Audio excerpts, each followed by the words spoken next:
Welcome back for another top-notch video. This week, guys, we're going to be talking about the 20th of August through the 24th of August. Was a pretty good week. As always, if you have TSP, brokerage accounts, retirement accounts, this channel is for you. We look at the major indices for TSP folks. That's the CSI and F funds. For brokerage people, retirement accounts, Roth IRA, that's IVV, VXF, EFA, and AGG. What these mean is this one here is the S&P 500, this is the Dow Jones, international markets, and bonds. That being said, let's go ahead and get into kind of our broad scope overview. Some of the things I want to talk about first is the market summary from one of our friends that we look and listen to, which is TSP Tips. They basically said that for this week, after 7 months, the S&P 500 C Fund or IVV recently made breaking highs, so that is good, at 28.74 for Friday, which was awesome. And this also closes on one of the longest running bull market periods in history. Debatable, but it's been running for quite some time.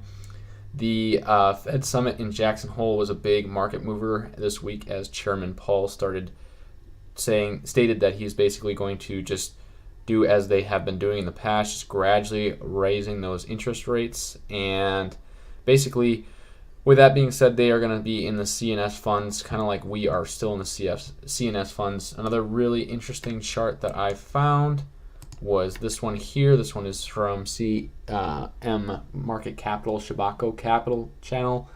And basically, I'm going to break this down on some of the basic things. One big indicator they like to look at is this reader called ADX. Usually when the black line drops below the green and red lines, the markets tend to do pretty well. And as you can see, is throughout history, this goes all the way back to 1932 all the way up to 2018, where we had this line start to cross and go above. We had a very good 22-year period, 500% gained in the markets. Before that, when the line was coming down, or just at the bottom of these two lines, we had 17 years of consolidation, followed by 22 years, 500% gain. Once this began to rise, once this rose and was sort of farther away from the base and started to fall, we saw that markets were kind of overextended. With that, we saw more consolidation, and you got to some of these dips in here are very big. It just doesn't look that big on this chart. These are very big yearly charts, so just keep that in mind. As ADX black began to fall below these two lines, we saw 19 years of consolidation. Once we saw that consolidation, we saw ADX start to pick up again, got above the red and green lines. When we saw that, we saw a rise in the markets. Here we saw the 1988 flash or 87 flash crash for what it was, and that's demonstrated here with ADX beginning to fall and then picking back up again. And within this, we had this, while it was down below again, we had 19 years of consolidation. And then when we started to rise again, we had 17 years, and this was a very good market. 17 years of just an amazing, basically 1,100% gain in 17 years with ADX above this line. Once we saw ADX start to move around from its base again because of this consolidation, we started to see the ADX lose speed here, sort of as a warning sign, and then start to fall. When it started to fall, we saw the dot-com bubble and the housing market bubble or Great Recession happen in those times. ADX came back down real low here, and where we are sitting today is ADX right around 2014 started to rise again, and ever since it's just about ready to get above this line here. So overall, we're looking at very good things. We saw another consolidation box, why this was juggling around here and finally hit a low in 2012 in this consolidation box. Once we saw the ADX start to rise, again, we saw it come outside of this box and continue on. What can we foresee possibly from here? Now, we don't predict things on this channel, but based off of prior history of 22 years and 500% gain, and 17 years and 1,000% gain, and these are after these the periods of these these lines coming out of the box. So this is 500% gain after the line left the box and 1000% gain after the line left the box. Here what we could see is the line after leaving the box. Here we could see an additional 12 to 17 years, possibly 232% to maybe 500 or maybe 600% gain possibly. We are in a year, overall we're in an expansion period in the markets. Based off of history, we make our decisions, and from seeing this chart here, we can really base our decisions on what is going on the long term of charts. I think that we are definitely going to see more growth as we continue on. Been a little rocky coming out of 2018, but overall pretty good things have been happening, especially since 2017, 2016. So we will see what happens from here. Like I said, that rally has been continuing on since about 2009, and just a really interesting chart. So just keep that in mind. If you guys have questions, go ahead and write those in the comments below. But we're going to move on. So moving on from that, we are going to go into some of our small charts, or just like I said, a broad overview. And like I said, this is the S&P 500 or IVV C fund, and these charts are from TSP Talk, Tom's Comments, and this is Thursday's close. Since then, we have broken new highs here on the S&P 500 chart. Things look very good. We are in a very good trading range. We are more towards the top of that range, but we still have some room to run up here. So we'll see where that goes, and we'll look at the charts more specifically later on in regards to that.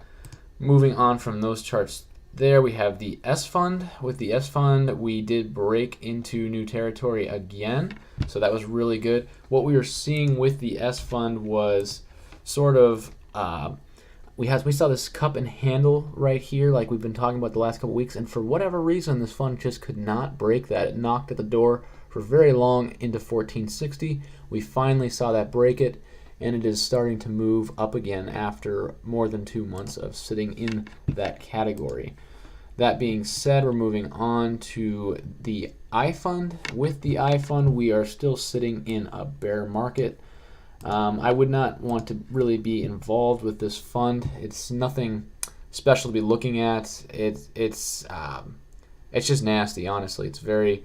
We're seeing sort of a rebound from new lows. We still got some gaps to fill, but overall, I don't. There's much better charts to be involved in than having your money in the I fund. Just know that if you're in the life cycle funds for TSP folks, that you do have money in the I fund. The VIX, that was very interesting. So off of Thursday's close, we are moving more towards lower volatility. Usually when we see that happen, we start to see it pick back up again. So don't be surprised if you start to see 1%, 2% moves in the next couple of weeks. Overall, for the month, we are seeing basically, based off historical averages, kind of lower volatility as we start to move into Labor Day or the long weekend. Finally, let's get to the charts. So for this week, we did see a green week across the board for all three indices, stock indices that we saw: CSNI, or IVV, VXF, and EFA. So very good gains for the S fund and the I fund. We did make an allocation change this week. We put it out on our Facebook page and Twitter. If you don't have that, go ahead and you can lock those in the comments below so that you can get every single update. But we made a move, basically moving a majority of our funds from the C to the S, and that was the clear winner for this week. We did it about midweek, so we didn't necessarily get a whole 1%, over a 1% gain, 1.5% gain, but we got pretty close. We did pretty well with that. Overall, guys, this is sitting really good for the year. 11 point, almost 12% for the S fund. We were really starting to wrap it up after those 7 months of just a lot of consolidation and not moving. We're really starting to see some good moves here with the S&P 500 and the Dow Jones. Hoping that I fund can beat that bear market, but very glad that we haven't been in that fund to be negative for the year, or the F fund as well. Still sitting negative for the year, so just keep that in mind. Moving into more of our general analysis, let's move into the C fund. I'm sorry, the more specific analysis. With the C fund, we are starting to rise here. As you can see, new highs, which is great. We are outside of our lines, so they're going to have to draw some new lines. We are above all our moving averages, and we'll just have to wait and see where this chart goes. Based off our other chart here, we're looking at the S&P 500 on a weekly chart. We are continuing to see good upward positive movement on this chart, as you can see, and I just think this is going to continue to grow. Honestly, it is great movement on that. We went from our energy from 301 to 362, so that is really good. On our 2-day chart, we saw a fake out here around the 16th with some kind of decrease. We were kind of worried about that. Line never ended up crossing, and now we are headed back up with positive energy and continuing to build. We'll see where that goes. Even on our 4-hour chart, we are looking good, as we just had a 4-hour fake out, which is excellent. I'm expecting a good week for IVV or the C fund, so we will keep what funds we have there and continue to chug on. With the S fund or VXF, we saw new highs for that fund. We are at the very top of our trading range. Something to keep in mind here. We are above all our moving averages. I don't really see this coming ever back down to $120. We should be above that based off our trend lines. Markets can do anything, but it would have to fight moving averages and trend lines at this point. I think we are headed in the right direction with VXF. VXF or the S fund was the best fund for the week.